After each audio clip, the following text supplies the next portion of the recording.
What's up, Boogie Butts? Let me teach you how to do your eyebrows using pencil. Now, we're going to use eyebrow pencil and concealer. Those are the only two things that you need. We're going to start off with the eyebrow pencil. I'm using a lighter color for video purposes only. This is not my exact match. This is not the color that I normally use.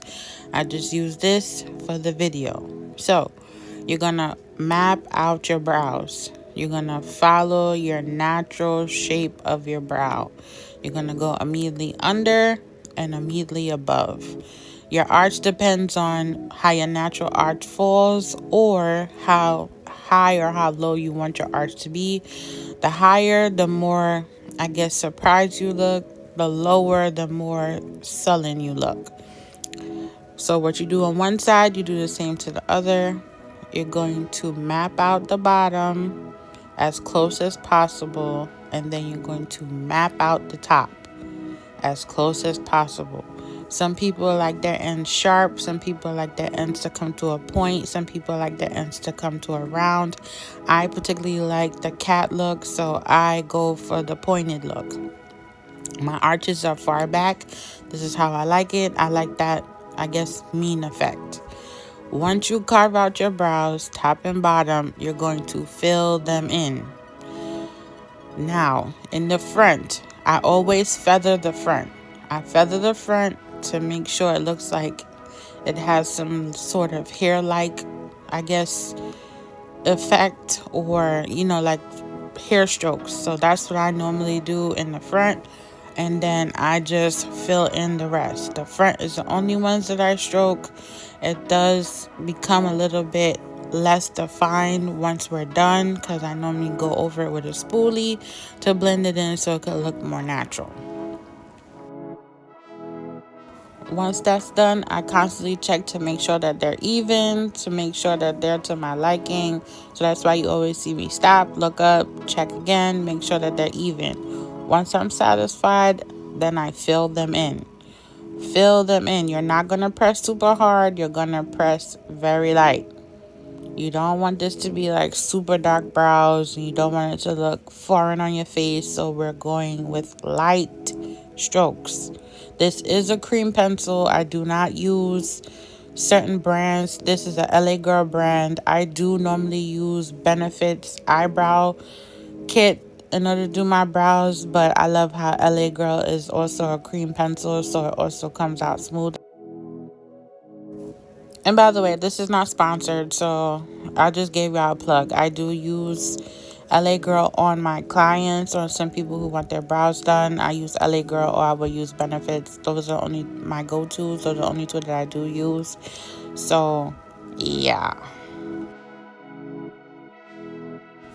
Again, once it's to my liking and I'm satisfied with how they came out, now it's time to conceal. Now, there's no right or wrong way to do eyebrows as long as you do your shaping and as long as you're concealing properly. Now, with the concealing process, you always want your under eye to be slightly brighter than your normal shade, because you want it to look like the freshly waxed look. If you don't necessarily have to go that route, you could get your exact shade if you want it to blend in like seamlessly. But either way, like I said, there's no right or wrong way on doing your brows. Here's where you see me carve it out to make it look more defined. So certain areas where it's not like very vivid or very pinpointed, you'll notice when you conceal your eyebrows, it looks seamless when you do it this way. So I always start at my arch point because, again, I'm a girly that likes high arches. So I always start at my arch point. And then once my arch point is completed, I go to the front, make sure that's completed. I always lift my eyebrows up because, again, like I said, I like that kind of mean effect. So I always, do the surprise face in order for it to be like a complete, what's the best way to say it? I guess the upside down swoosh. That's the best way that I could describe how I like my brows to look. Once I do one side, I do the other side. Do the same thing. I carve it out, start at my arch point, and then I blend it out. Then I go to the beginning, make sure it's seamless, make sure everything is lined up perfectly. And here's a little tip. I do not put a lot of concealer on that brush. A little goes a long way, especially when you're using a concealer brush. You do not need to like overpack the brush with a lot of product. A little bit goes a long way.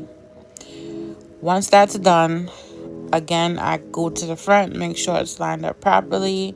I'm just carving it out, making sure it's like very crisp. I like my eyebrows to be very vivid. I am one of those girlies, like I said, I like a high arch. I like it when it's very vivid. Once I'm done blending out the bottom of the brows, I normally go to the top. When I do over the brow, I do use my exact shade. What I just showed you is my exact shade. So I just go over it, make sure everything is neat. All I'm doing is just cleaning it up to make it look even and perfect. That's all I'm doing. I go with my exact shade over my brows.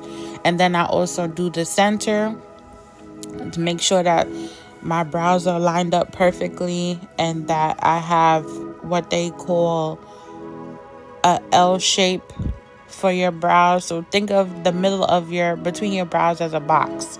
So you want to make sure that each side is the opposite L and it's the same size, it's the same length, and it's also symmetrical with each other. We want your brows to look as close as possible. Sometimes they're never going to be sisters, but they're definitely going to be cousins. So you want to make sure that they line up perfectly.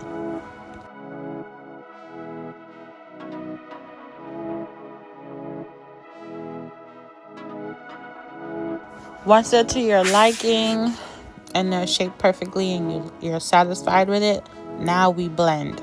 We're just going to take a regular blending brush and we're going to blend it out.